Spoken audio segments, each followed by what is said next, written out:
how has politics over the past 500 years changed in Britain? I mean, how hasn't it changed? It's gone from monarchy to a democracy. So I guess you start there. But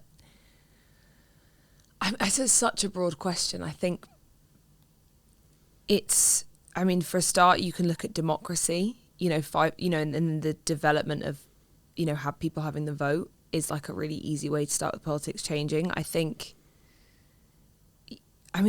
You can look at the last 10 years and you can, like, politics 10 years ago versus politics now is drastically different. So to look at politics as a continuous, expansive thing, there's no definitive sort of point at which you can say, like, there's no easy way of looking at it because it's not a linear thing. It's this kind of ever expanding thing, especially when you take politics in its broadest sense of politics is in everything, like daily life, shopping. There's no part of your life that isn't political. From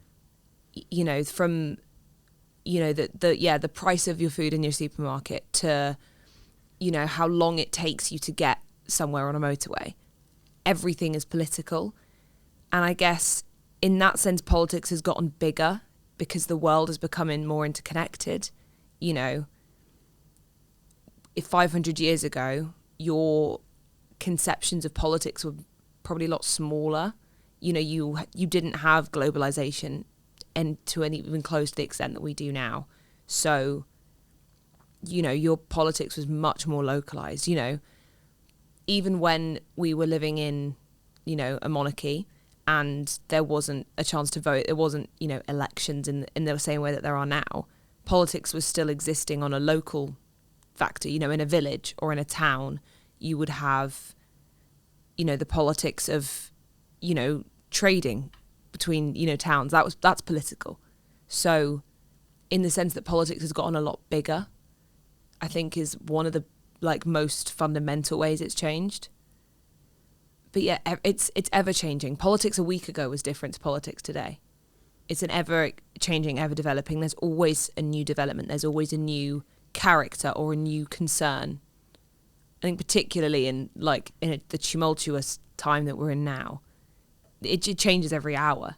I mean, there's always something that's already interested me is, is politics is it a positive thing or is it a negative thing? Because there's a really good quote from Winston Churchill, which is kind of like, the biggest argument against democracy is a 5-minute conversation with the man on the street. Yeah. I think politics is so tricky because there are a lot of negative connotations to politics, and it can often be seen as very elitist, or it can obviously be just a very negative, because when life is shit, you blame politicians. For real. When you're having a bad day, you point at your politicians and you say, well, why does my day suck? And it's so easy to blame them. And when things are going well, people sort of forget to acknowledge that they did also have a positive part to play in that. Politics has done a hell of a lot of good, but because it's politicians and government are the face of it, they're the first ones to blame. And to be fair, they generally are at fault. They mess up a lot. But I do think that politics has the potential to be such a force for good. And I think especially when you look at smaller scale politics, if you look at your local councillors, they the amount of good they're doing on a daily basis, on a weekly basis, there is so much good that's happening, but the big bad stuff is overcrowds that. And that's not just now, that's always, when there's a tragedy, you blame the politicians, but you're not looking, but when when you get a raise because the economy's doing well, you're not going, oh, thank you, politicians. Because you're not looking at them, because you're not looking for someone to blame. So do we look at politicians in the sense of, or should we, as over time as being just how many less fuck-ups can you do than the last guy? Kind of. You look at the most recent election where Labour won, right? That was a lot of the reason why Labour won. Labour won on a, we won't fuck up as badly as they did. They've really messed up, so vote for us and we'll try and do less badly. Whether you think they're doing less badly or worse is a separate conversation. But I do think there's a lot of that. I think because, I mean, essentially, trust has been completely eroded in politics, right? Nobody has trust in or faith in politicians anymore. So right here. So I think a big part of that is like, okay, well, are you just going to be less bad than the other bloke? Like, even I can say, like, when I voted for my constituency, I don't particularly think my MP that we have is amazing, but I'd rather have her than the other bloke. So I picked her. You know, you're kind of going off the least worst, and which I don't think is necessarily invalid, but it's a shame that there's not, you know, if you look at, I think in the past you had more a case of politicians that really like inspired people. You know, say what you want about Thatcher, but when she won, there were a lot of people who thought she was amazing and thought, you know, this is somebody I can really believe in. Same with Blair when he won in 97. You know, he really inspired people and people thought, yeah, this is someone I really believe in. There's lots of self-motivational, like individualist ideologies though, like neoliberalism with Thatcher especially though. But I think people were drawn to it. I think the way that, and again, I have my own views on it, but I think the way that, you know, when she won, you know, she won a landslide in, was it 83? And that's because people really believed in her message. And when she spoke and when she talked about her economic policy and her vision for the country, a lot of people were like, yes, this is amazing, this is what we want. There's no one doing that anymore. There's a lot of conveniences in that election, don't you think, though? Because it's literally straight after the Falklands War. There were. That she really capitalised on the Falklands. Propaganda of war to some extent. It was also the fact that you had Foot was just not, Michael Foot was not what anybody needed. He was not the right guy to believe in Labour at all. Yeah. He was far too far to the left for for the British public as a whole. They're not there. You know, they don't view the world in that way. So was he allied too much with the Arthur Scargills of this world, or is that saying a little bit too far? I don't know if he was to that extent, but I think he didn't read the public at all, you know, especially when they were just coming out of a fairly successful 4 years of Thatcher. And he was, you know, he was talking about like unilateral nuclear disarmament, which like just after the Cold War. It is in the Cold War. It's crazy. Yeah. It's a crazy thing to say. Who would want that? Nobody in Britain was going, yeah, that sounds like a good idea. I mean, and Labour itself as a party were also so fraught with difficulties because you had the split of the people that formed the SDP and then allied with the Liberals. So you'd had they had all left. So yeah, Labour was a mess. So I do think that Thatcher got lucky in a sense, but I still believe in the same when she won in 79.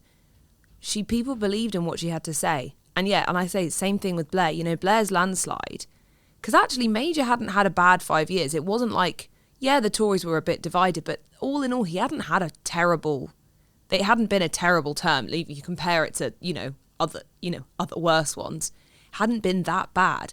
But Blair spoke to the way he pictured the country and the way he sort of set out his vision for this is how I think Britain could be. People ate it up because it was inspiring and it gave them something to like look forward to. The Mondeo Man or the Sierra Man or whatever iteration you want to talk about it sells this sort of like middle class aspiring view that everybody at the time wanted to aspire. And who's doing that now? I don't know. And the only people who are doing that now are populists, which is a whole other thing to unpack. But you know, if you look at Starmer, yeah, he won a landslide, but he won a landslide saying it's going to be bad and we're not going to have much fun and hold on tight because, things are going to get worse before they get better. He literally ran on a slogan of things will get worse before they get better. You compare that to Blair's things can only get better. They're so different. And it's a shame. And ironically, they played that song when they won. Yeah, that was good. And they played it when Sunak announced the election, which I thought, in the rain, which is a really tragic moment for any politician. That was depressing. Like, if you could see a pathetic fallacy is political history, there you are. There was so much pathetic fallacy in that. There was, the whole campaign was just laughable. There was the bit, did he do like a whole speech for how he wanted to win in front of an exit sign? Did he? Oh, it was Oh, awful. wow. It was awful in front of an exit sign. It was never going to go well. But yeah, I think there's a lack of hope in politics. I think politics aren't inspiring anybody. And the people that are inspiring people are the far right, because they're able to harness the discontent and the lack of faith in politics and essentially weaponize it. I'd argue that the far left are very proficient as well, because it's kind of like the people in the far left can recognise as an antithesis of what the far right are doing, so they will naturally become a barrier or an opponent for them, I think, quite naturally. I think so, but I don't think that the far left, particularly here, they aren't able to get enough traction, simply because our country is just, like, at its core doesn't view the world that way. I think, if you look at Britain historically, the Conservatives have been in power for like so many years as like a centre-right party. Generally, this country is more centre-right than anything else, I think, is like a broad take on it. And I think because we're young people, we are, naturally predisposed to be slightly more left, because that's just a Well, we live in a liberal city, so That I too. mean, it's very difficult. I'm from London and I've come to Manchester. I'm surrounded by that's the sort of worldview I have. But like, as a whole, I think Britain is a lot more vulnerable to far right than they are to the left. Because, especially when you look at the issues that people care about. Like, I was doing an essay the other day talking about, in the 2024 election, what people put as their top 3 issues. And it was the most common ones that show up are immigration and economy. Those are issues that the right much prefer than the left prefer. Whereas, the issues more like climate or things like that were much less down. They were high in young people, but they were much less high up the sort of list than those far right issues, because not far right issues, but issues that the far right can sort of weaponize and use. Because they've seen the valuable link between the economy and that issue. That's what I think, and foreign policy in that way. Yeah, and I find it infuriating, because I actually don't think, from my understanding, that is, because they portray the link as being the reason the economy is in a mess is because of immigrants, which is, I don't think that's a sole argument, but I that's get it. a big It's part of what they of say. that ideology. I completely agree. It's far from the truth. I think, they, for starters, the public sector massively needs immigrant workers. If you look at, and this is statistically, the people that are doing jobs like working in care homes and in hospitals are people that have immigrated here. That is a fact that you can look at the stats of it and see that as a fact. So to say that getting rid of them is going to benefit our economy, no, it's not. Because for our economy to be functioning, it's all well and good having these businesses doing all this fancy stuff and having, more people going to uni and growth and all that. But you need to have a functioning economy and a functioning country. You need people doing those jobs. That's so to say that getting rid of immigrants and slowing down immigration is going to benefit our economy is nonsense. Do you see a parallel in the past in any sort of nation state in history? Oh yeah, you can look at Britain in the 60s, when you had the waves of immigration sort of as from what are now the Commonwealth countries, but also from just other countries that were in the British Empire. You had waves and waves of immigration, and people kicked off about it because I don't know what it is about this. There's this weird British attitude of not liking. I don't know where it comes from. I don't know why we seem to have this. Little England syndrome. Yeah, it's this weird. A lot of words there, a lot of S's. Yeah. Ouch. It always comes back to there's this weird sort of fear of foreigners and fear of immigration that Britain seems to always have and is always vulnerable to. But you look at Britain when in the 60s, and then you had things like the Notting Hill riots and things like that, because I think Britain's always liked to blame their problems on foreigners for a variety of reasons, and this fear of difference. Really bit of an oddball example, but there's have you heard of the serial killer John Christie? Really off topic, I know, but so speaking on that term of immigration in terms of political time, So the serial killer John Christie murdered a load of people, and the smell of bodies in his home, so 10 Reddington Place, made such an awful smell, obviously, and other tenants were complaining. He blamed it on foreign spices due to the new residents coming into Notting Hill at that point in the early 50s. So I could completely understand how this is sort of idea of foreignness, we've talked about in this podcast quite a lot, like this idea of foreignness has been very, very dangerous. I mean, we've talked about the Catholics and you know, recently from the 17th century to emancipation in the 1830s or whatever. That's something that's changed over time for the better, but it's taken I think with British political history, it's taken a long time for certain issues to happen, you know, and evolve and so forth. Yeah, and there are times in British history where it seemed to be like, you know, we'd made a breakthrough and things are progressing. But I mean, you look at the riots we had last summer. Like that was last summer. Blimey. Literally last summer, we were having race riots in Britain in 2024. We were having like it's almost unfathomable because a friend of mine who is Hindu literally couldn't leave her house because the area she lives in there were riots and she couldn't leave the house. It was the middle of the summer holidays and she couldn't come and hang out with us because she was like, I'm scared something's going to happen. I mean, the fact that was even, you know, I mean, to come back to your question about has politics changed? In some ways, no, it hasn't, because there are still these same issues that are coming up. And it's I mean, it's depressing as hell. But isn't that what makes us human? These issues come up, are the human issues?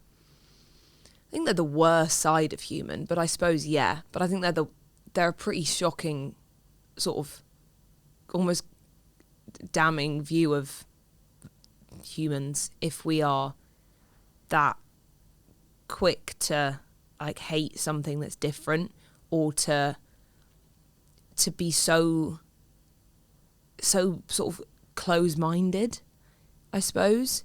You know, I think some of the best parts of Britain and the like best, you know, things that we have to show for our country have come from, you know, the benefits of immigration and the benefits of having a multicultural society. Look at take the British food scene.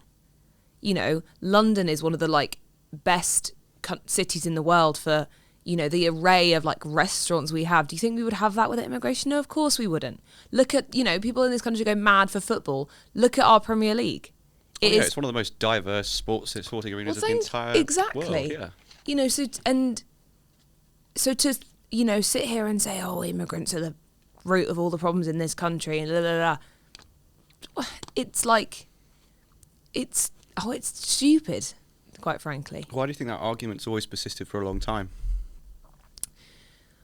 I think because it is, I think when you have people that have a hard life for whatever reason they may be, you know, and this is because it's the same way that Trump won with the same argument. If you have people that are down on their luck, they can't get a job, their house is small and falling apart, haven't got very much money, you know, their life is not what they want their life to be.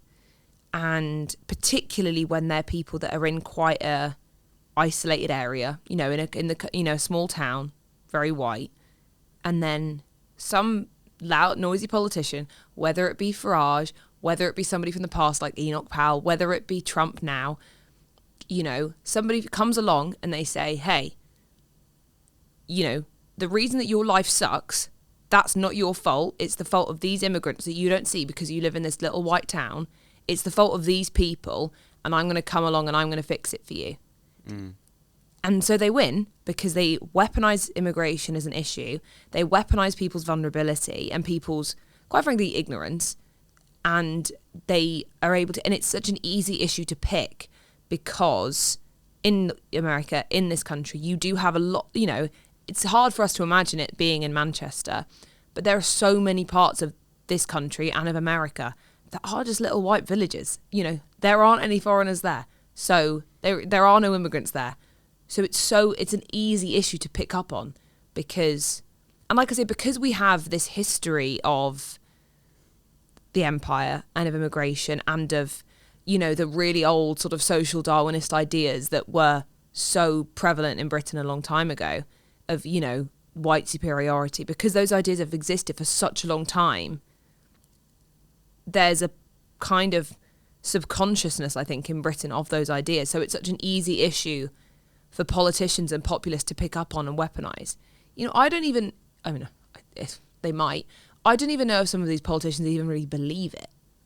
You know, I don't know if they even believe it or if they're just using it to win people over and to, you know, to make an enemy out of. And because those people are marginalised, there's no one defending them. You know, there isn't anybody in British politics who is an immigrant and who is really loudly, vocally standing up to Farage when he says those things. No one's doing it. You know, because those people are marginalised. So there are, you know, there aren't even close to enough politicians from their varied ethnic backgrounds. You know, Parliament is shockingly white still. US Congress is shockingly white. So there's nobody fighting against it. So that argument is able to persist surely because... you don't have to be of a certain ethnic group to fight for a certain ethnic group. But I think they're more... I think the arguments are stronger. And I can't see anybody white talking about it enough either. The only person I've ever seen talk about it to a level is Ed Davey, but he hasn't got nearly enough of a political platform or voice to make an argument against it. You look at the US, who's standing up, who is fighting against Trump when he says those things? Harris was, and she lost. And no one else, and ever since she's lost, no one is saying anything. That's a laughable campaign, though, come on. I don't know if I would call it laughable. I think if Biden had said in 2022, to, you know, halfway in, when Trump was starting his, because essentially his campaign started in you could argue it started as soon as he lost. Fight back, yeah. But his fight back really started in 2022. If Biden had said then, I will not be running, I will finish at the end of it, and I will complete my one term and I'll step down, which for starters would have been much better for his legacy, I think. And I think it's a shame that his legacy is being sullied by this, but that's a separate point. I think had he done that, and the Democrats were able to get themselves together, and Harris was able to have 2 years to build up her image, to build a campaign, to run all the focus groups, to run, to do all the work that is, it's a huge campaign. She had, 4 months? So yes, it was laughable, but I don't think it should have been. I think it could have been a really good campaign. I think she had a lot of really good things to say, and I think the Democrats have a hell of a lot of really intelligent people in their ranks that could have, built a much stronger campaign than they did. People like the Clintons are still massively popular over the country. If they'd had the chance to really get involved in the campaign, the Obamas could have done more. I think she would have had a chance had she had the time.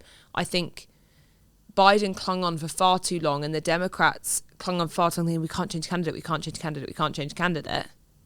And so of course she lost, because she had 4 months. Trump's been non-stop campaigning since 2014, and she had 4 months. So, if anything, it's amazing she did as well as she did, considering she had so little time. Well, what's the best historically, barring Trump, if you want to call that successful, because it has been successful. Yeah. What's the best historical example of an election campaign in probably Western history? You can go elsewhere, obviously, in maybe dictatorships, but across the world. I'm trying to think. I honestly think you can come back to Blair. I think that really? The campaign in the 90s was so perfectly... They read the mood so perfectly, for a start.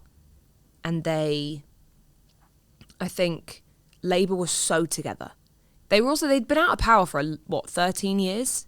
14 years, something like that. Time, yeah. A long time. And so it was a minority government, I believe, the last time they had it. So so they were ready to go for a start. They were hungry for it.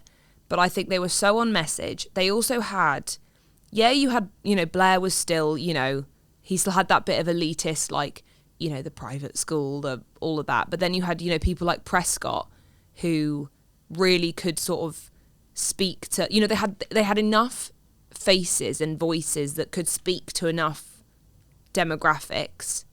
They had a decent number of women in there, that were running for the first time, which really spoke to women voters feeling that they were being fairly represented. I think they really built an incredibly effective campaign, and there's a reason why at the time it was the biggest landslide in British history. In terms of, my knowledge is more limited outside of the UK because it's just what I know more about. I think, in the US, his name's gone out of my head. The one who did 4 terms. Oh my God, I'm having a complete... You just named a load of people there. The one who did 4 terms in the US. Oh, FDR. FDR. When he won the first time. Huge landslide. But that was because it was... What was it, early 30s? Or was it... It was either late... Yes, it was early 30s, but it was the kind of the hangover from the Wall Street crash, which led into the Great Depression. And he had been, at the time, governor of New York, which was essentially the only state in the US that, wasn't crumbling. So he was able to massively capitalize on that with a sort of, I know how to help you. He also, people talk about the kind of the new coalition he built of, bringing, he was able to bring in loads and loads and loads of different groups, whether that be, he managed to really massively appeal to the Jewish community, which has always been a really big and, important community in the US. He massively appealed to them. He was able to appeal to the cities. He was able to appeal to the, to the sort of South and to the, big empty states that they were more so then. That was the Electoral College, I think the other guy who I can't remember his name, which says a lot, it was Humphrey or something, had 20 seats in the Electoral College or something. It was a huge landslide. So I think that was really successful. But that was very much that was an issue. That was a campaign run on an issue, on a single issue campaign, But if that campaign was so successful, it was one of the campaigns that really shifted it was one of the first campaigns to really shift the electoral map in the US in terms of what we now have as the red-blue divide. Because it didn't used to be like that. It was the other way around. And he was one of the first, his landslide was so huge that it was the first to sort of break away from what was then been the traditional sort of red-blue split in the US of, where states voted. I'm trying to think if there's any other campaigns that come to... They're the kind of two that I think you can also take the second... I believe the second campaign. Anyway, it was one of the campaigns where he effectively lied. FDR lied because of... It's to do with 1940-41. Yeah. Sort of the Pearl Harbor fiasco. Sort of... Well, it wasn't really a fiasco. The US intelligence knew about it. Yeah. They let it happen to some extent. That's highly debated. Mm-hmm. But FDR decided just to bury it under the carpet and use it as legitimacy to allow himself to be finally convinced to join Churchill and the Allies. Yeah. Legitimately, and end that isolationism. Yeah. Yeah, that was... That's really good political manoeuvring. Yeah, I don't know if good's the word. He's not given credit for it, I think, in that way. I guess because people don't want to talk about it because it's not a proud... It's not a proud moment. Yeah. Yeah. That was... but that kind of comes back to what we were saying before, don't we? About there's no trust in politicians, and you wonder why. Why don't we trust politicians? Oh, maybe because they lie and they manipulate. Because actually another election that was really successfully run, a campaign that was run, was Nixon. But then 2 years in, there was, how many years in there was a Watergate scandal. The thing is, we look at that with hindsight now, we think, wiretaps, it isn't that bad. Because it's been so much worse. So has it got so much worse? So it's all gotten so much. Corruption is, so there was, I can't remember the president it was, the one who had a farm. Anyway, there was a president who owned a farm, and because of risks of conflict of interest, this was in maybe early 1900s, and he was made to sell the farm. The American viewers can comment on that. Yeah. He was made to sell his farm. His name will come to me in a bit. But he was forced to sell it because of risks of conflict of interest, and they were so tight on it. They were like, you can't risk this conflict of interest. So, and it was like that, it was like, sell your farm off. Oh, it's a peanut farm. Who's the guy who owned the peanut farm? Oh, it's going to drive me mad. Anyway, he made it off, and it was this massive thing about conflict of interest, and Congress were really tight on it, and the Supreme Court were going to get involved, and it was a whole thing. Trump's just got, 400 million plane from Qatar, or the Saudis, I can't remember. So many controversies involved in. And he's been given a 400 million plane as a gift. But that's fine. That's Gifts not corruption. Gifts work well in the modern political world, though. Well, they don't know.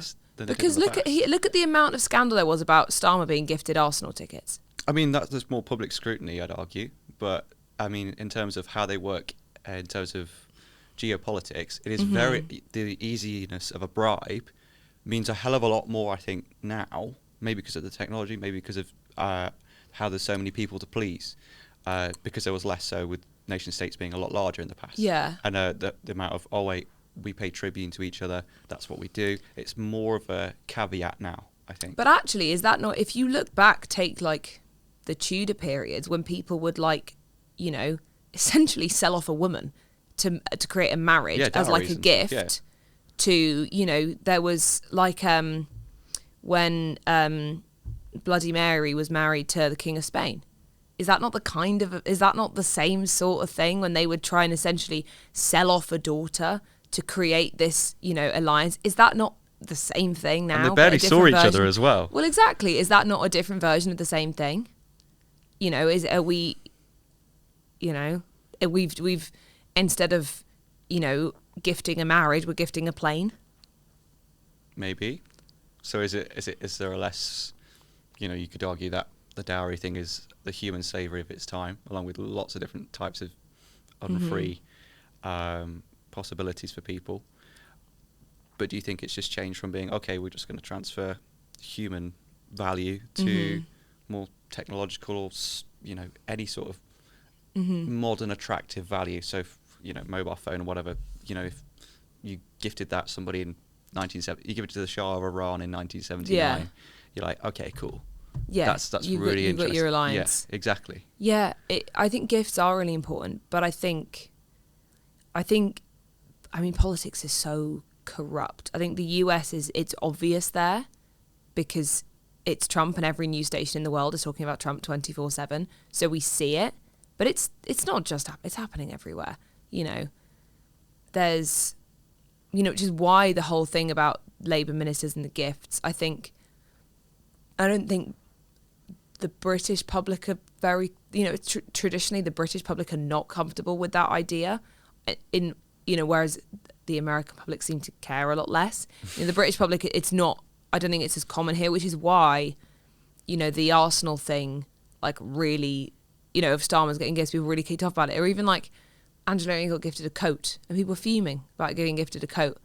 And it's weird, the American public like don't seem to care, which is kind of insane. Because a coat is a really small fry to them, realistically, isn't it?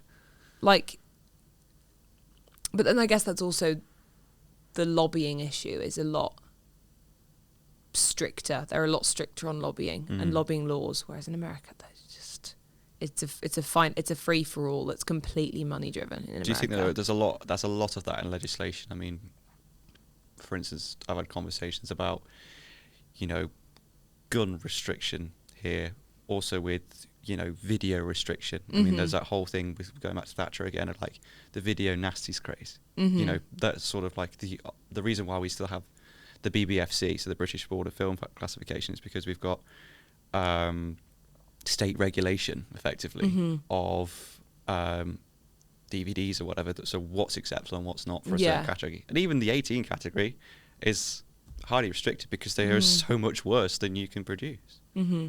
I think there's a lot. I think part of that is the reason that those things are tighter here is because we don't. I think part of it is because we're sort of unitary, quasi-federal, whatever you want to call it, but we don't have a state system. And I think because in the US, it's, you know, the laws change so frequently, so there's a lot of grey area around things like that. So they can't have, you know, there is no national regulation of stuff. There's state regulation, but then there's loopholes in that because, well, if I can't do it here, I'll just go do it somewhere else. So you don't have that rigidity that we have here of, you know, and the same reason why we have a, you know, the BBC that's got a royal charter and has, you know, promises neutrality, whether, you know, you believe that or not, whether you believe that or not, and, you know, whether you think it's fair that Gary Lineker's had to quit or not, but we do have that. America don't have anything close to it. I was talking to a friend of mine who's from the US, and she's saying, like, she turns on the news and doesn't know what to believe.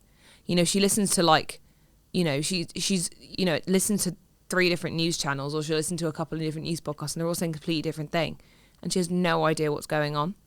which bit is medieval insane. in that sense, isn't it? Which is insane to me that you can have such blatant disinformation, because, you know, say what you want about the BBC, but, you know, if I want an update on the news, I can generally feel fairly safe in the knowledge that I'm not being lied to. Oh yeah, or I'm not being told a half truth. But still, you know, what are you checking? Oh, the BBC app. Yeah. Yeah. It's I think the BBC has its flaws, and I think the Gary Lineker thing is a really blatant, like, kind of display of it. You know, it's a far from perfect organisation. It was never going to be perfect. But I think we're so lucky to have it here when you look at the news, the state of news and the politicisation of news around the world. Well, has news always been politicised then? It has, and that's why I think we're really lucky. I think we're really lucky. You know, most countries don't have a kind of avowed neutral news source. It's a really rare thing globally, you know. So I think we're really, really lucky, because all the other news stations in the UK are politicised, and they're always going to be. And you look at, you know, Murdoch and this empire that he's built, and, you know, that's kind of inevitable, because, like I said before, everything's political and everything's politicised. So the BBC is really, I think we need to, as much as it deserves some of its criticism and some of its earned, we can't risk not having it, because I think it's so important for people to be, you know, fairly informed. You know, my grandparents are far from being the most politically informed people in the world, but they watch the BBC News at 10 every night, and they therefore will always have a sort of base level of political understanding. You know, if you don't have that, you're lost, are you not? I mean, how do societies function without news? Because, for instance, we have just talked about how localized politics were. You know, when we go back to literally the surf in the field, I'm wondering what the lord of the local area, the shire, is going to do. But how does society function without it? I suppose in a time when there wasn't news, it was almost less needed, because your life was operating on a much smaller scale. You didn't have, you know, what was going on in America. If you were, you know, or not America, because it probably didn't really exist then, but okay, what was going on in France, if you were, you know, if it's the 1700s and you're living in a little village somewhere in Britain, it doesn't really affect you. It doesn't, you know, even what's happening in the town, you know, in a town in Scotland, if you're in a town in Cornwall, doesn't have anything to do with you, you know. Even if you're, you know, and if there was something that was massive scale where, you know, a country's going to a war with another country, you'd find out, because there'd be, you know, they'd have somebody coming around with some parchment and read out the news in the town square and all of that. And, you know, word of mouth would pass big news around. But other than that, I think it wasn't affecting you. Whereas now, I actually literally wrote an essay on this about 2 days ago.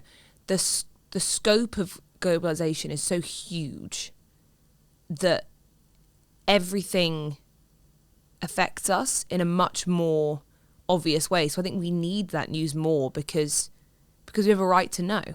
Whereas if it didn't affect you, kind of don't need to know about it. Do you know what I mean? Do you think voters, though, are they are motivated by the size of what affects them, or what they think affects them? Yeah, I think that is I think that is the biggest thing that motivates voters, is what affects them.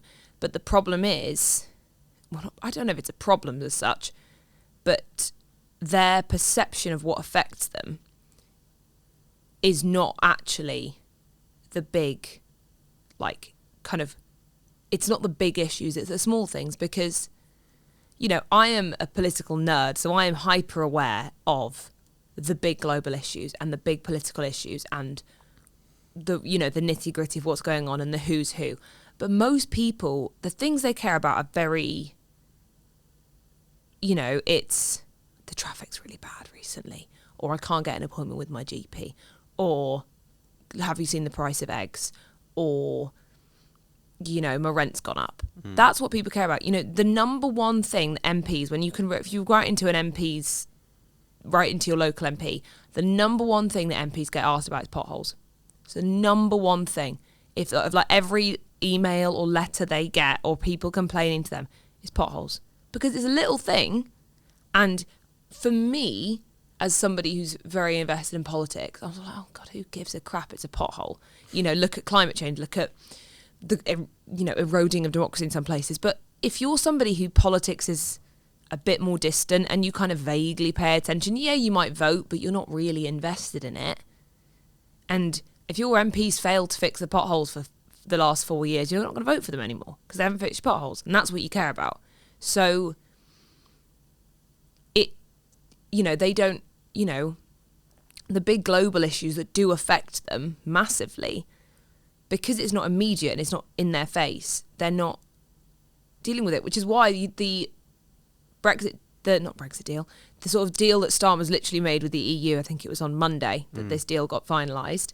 One of the things that is included in that deal is to do with where you wait at the airport, because there are so many huge impacts of Brexit, but because they're not small and they're not right in front of people's faces, they're not noticing them. Whereas when you go to an airport and you're having to queue for longer than you used to, people see that, and that is a very direct, clear impact of Brexit on people, and it's what they see, which is why it's one of the things that Starmer prioritised in that deal, because it affects them in a really obvious way. And that's for people who could afford to travel anyway. Yeah. So you kind of like, that's a singular type of voter there you've got there. Mm-hmm. But they're the ones that make, because if you ask people, did you vote for Brexit? Yes. Are you glad you voted for it? No. Why? Oh, well, because now I have to queue for ages at the airport.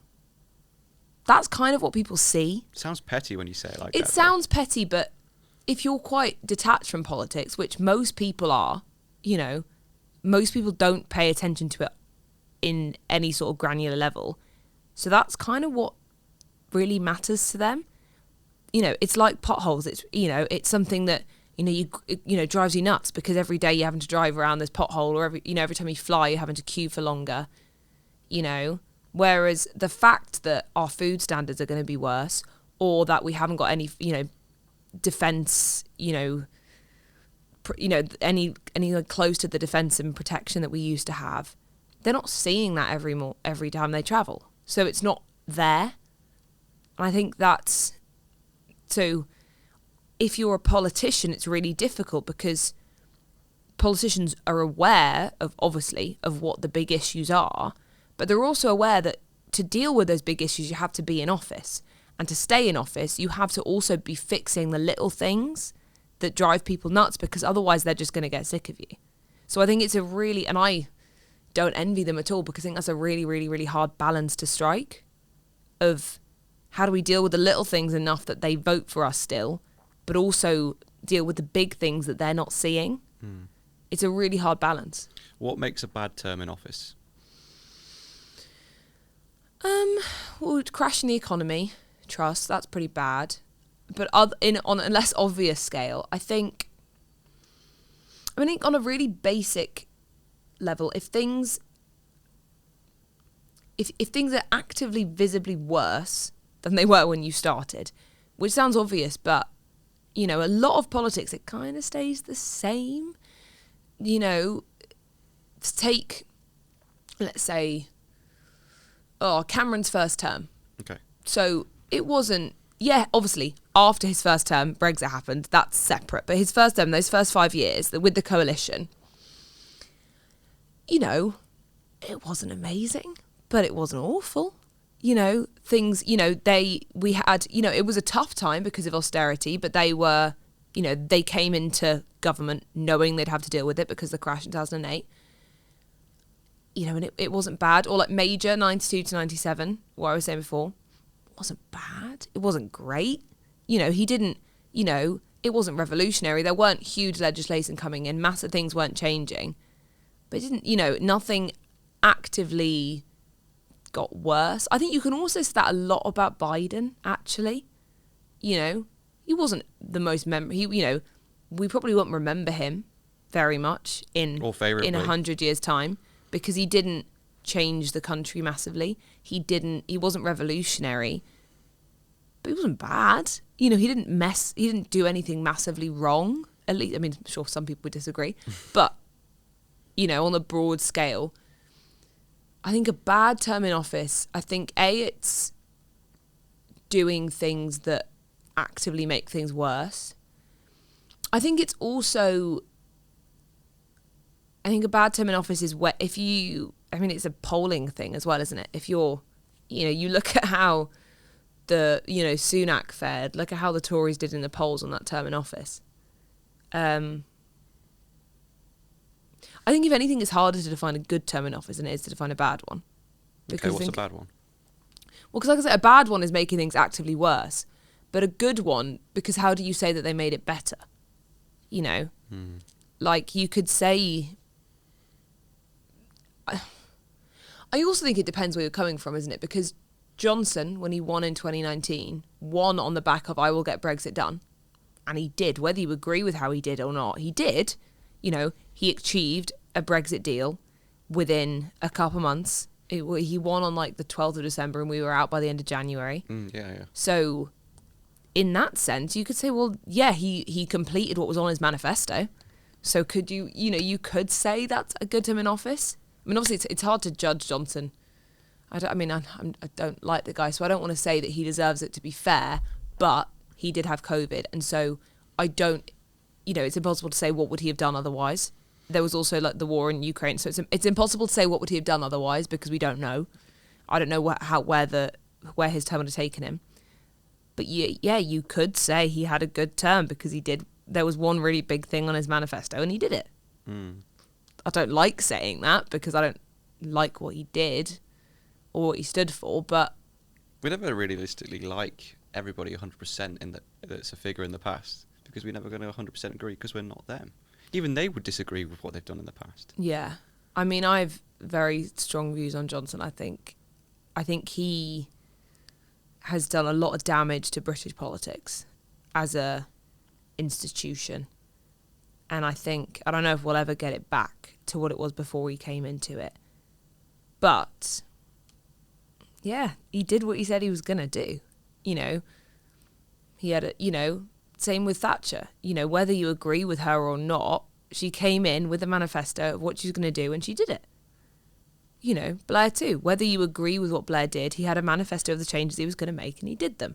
I mean, a lot of that comes down to whether they had a big majority. So maybe that's how you define a good term. It's a term where you had a big enough majority to do what you wanted to do. You look at May, she didn't get anything done because she couldn't pass it. So maybe that's how you define a good term, is a big enough majority to succeed in your ambitions. Maybe that's how it's done. So a realistic, reasonably sound bureaucratic framework, realistically. Yeah. I also think external factors do have a role to play, There are always going to be, again, in such a globalised world, so much of, you might have all these domestic policies that you want to do and then, you get COVID or you get Trump being re-elected. Like Starmer's, part of me feels bad for Starmer and his government because, they're getting a lot of stick and they're getting a lot of people complaining.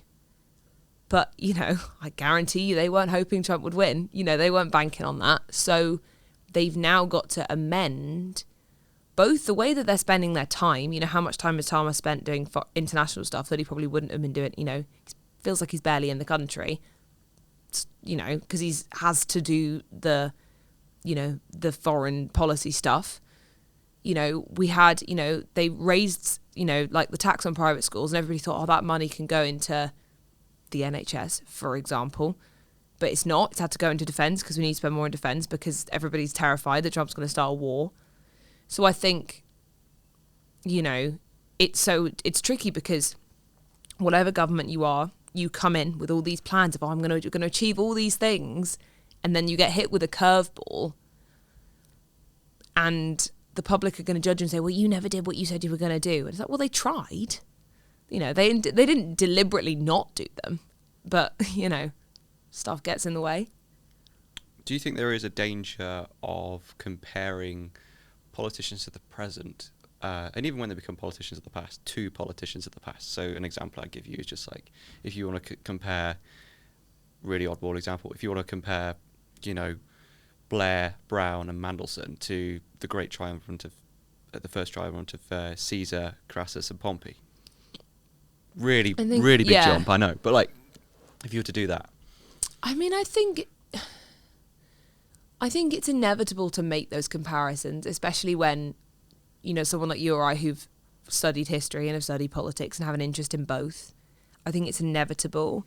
But I do think that, like I said before, you know, things were so much, the issues they had to contend with were on such a small scale. You know, take Caesar and all that. They had, you know, the world in terms of, politically, the world was so much smaller. The issues that they had to deal with were a lot less complex. You know, they weren't having to contend with something as complex as, for example, climate change, because it wasn't there yet. They didn't have technology and AI, for example. There's so... Well, that level of technology, the levels and levels and levels of issues that now exist. There's also a hell of a lot less people. You know, there were less people in the world, so there was less people to you know, care for. If that's a politician's job, is to care for people, there were less people to care for. So I think the most interesting way to compare them, actually, I think, is on a, you know, the personalities of politics. I think is a really interesting way to look at them, because, you know, what kind of people make good leaders and make good politicians.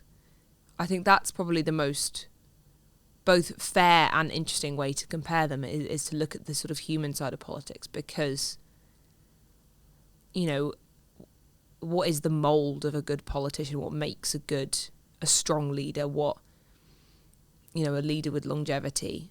You know, what kind of people go into it, but people search for leadership? I think that's a really interesting way to look at it. Is it like a sort of star factor then, in a way? People would say, like, it's an X factor, it's a star factor, but what really is it in a politician that people follow? I don't know.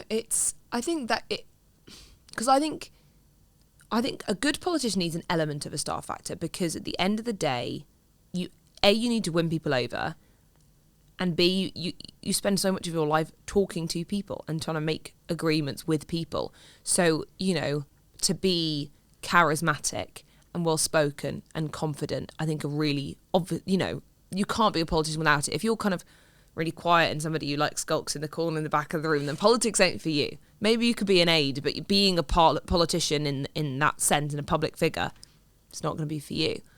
But I think there's, and this comes back to kind of populist leaders, there's an element of too much star factor. Look at Farage, you know, he's all talk and look at me, and he's really, you know, he's great at weaving a story and at, you know, drawing people in. But he never does anything in his constituency, ever. He's been there about twice since he won. Because politics, yeah, there's the fun bit of it, that's the campaigning and the star factor and all of that.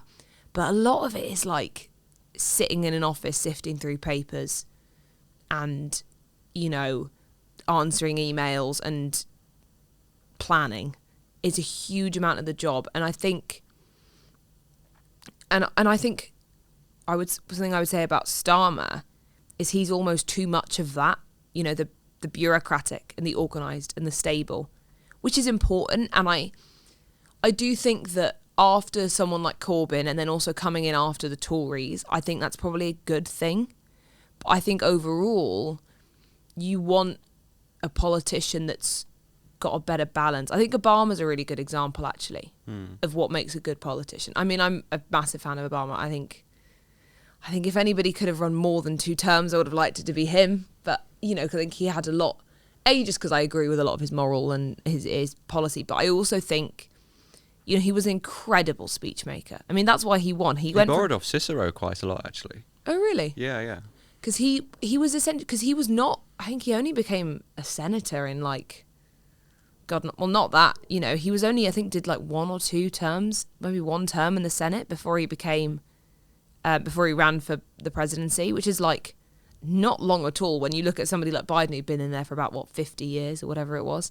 So, and he came to the forefront because of his incredible ability to make speeches, and his charisma and his humour and his amazing, and that star factor, which he had in buckets, you know. But he also was, you know, he was, you know, a bit like Starmer was. He was a former lawyer. So he, you know, was very both understanding of and capable of sitting in an office and doing the legwork and, grinding away and, taking the time, whereas somebody like Trump, again, so he's like Farage, because they're very similar, really. All-star factor. I mean, he's a reality TV star. He's not a politician. He's a TV star. He's he's essentially a professional shouter. Like, that's what he does. So he has no appreciation for the need to sit behind a desk and do the work and take the time and the detail. So I think Obama's a good example of a good leader in the sense that you need to find that balance. Yeah. One more thing. What's one question we're not asking about the history of politics right now? God, only one. I think something we're not asking or not talking enough about is democracy, actually, and the value of democracy. Because I think we're also used to just having a democracy. We forget the value of it. If you look at America at the moment, and, it's essentially democracy in crisis. It's a big, scary word to say, but it is, Democracy is absolutely in a crisis. And that's happening in a lot of places across the world as well. You look at, what's happened in China. You look at, obviously, Russia is an obvious example. But there's so many parts of the world where democracy is essentially crumbling. And, look at the dictator in El Salvador. Democracy is an incredibly fragile state now. And we fought so hard for it. Look at the suffragette movement. Look at the civil rights movement. Look at, the breaks away from empire and colonialism. We have fought for centuries to have a democracy. What we need to be asking ourselves is why do we fight for this? Reminding ourselves why this matters, because we're losing it. And if we lose democracy, I mean, it's almost crazy that it's a question, but we are at risk of losing democracy. And that's insane to me. We need to remind ourselves why it matters and remind ourselves why it's something worth fighting for. The American people need to remember why they fought for democracy in the first place. Why, when Trump is blatantly disobeying the Supreme Court and planning to, talking about how he wants to run a third term, look at the rights and the democracy that you fought for. Look at, the American Revolution, which you're so happy to celebrate every single year and you have your big barbecues. What was that for? You fought for your rights. What was it for? I think it's really sad, in the rise of far-right populism that is happening everywhere in the world. People need to remind ourselves why we fought for proper democratic rights. There's a reason why far-right populists are bad. Look at Hitler. It's not a crazy thing to think about. We all know who he was, and he wanted to, he was a dictator. And that was bad. Are we not all in agreement that that was bad? Are people not seeing the similarities? Look at Trump and look at the way he's treating people. It's not a far leap to say that Trump and Hitler have similarities. That's not a crazy thing to say. So we need to, we all can collectively agree that that's bad, and we can all collectively agree that democracy is good. So why aren't we fighting for it? Rosie Addecott, thank you very much for coming on. Thank you for having me. If you really enjoyed that, don't forget to like and subscribe. And there's some more ones down here as well if you want to see any more. Go on, click it. It's worth it.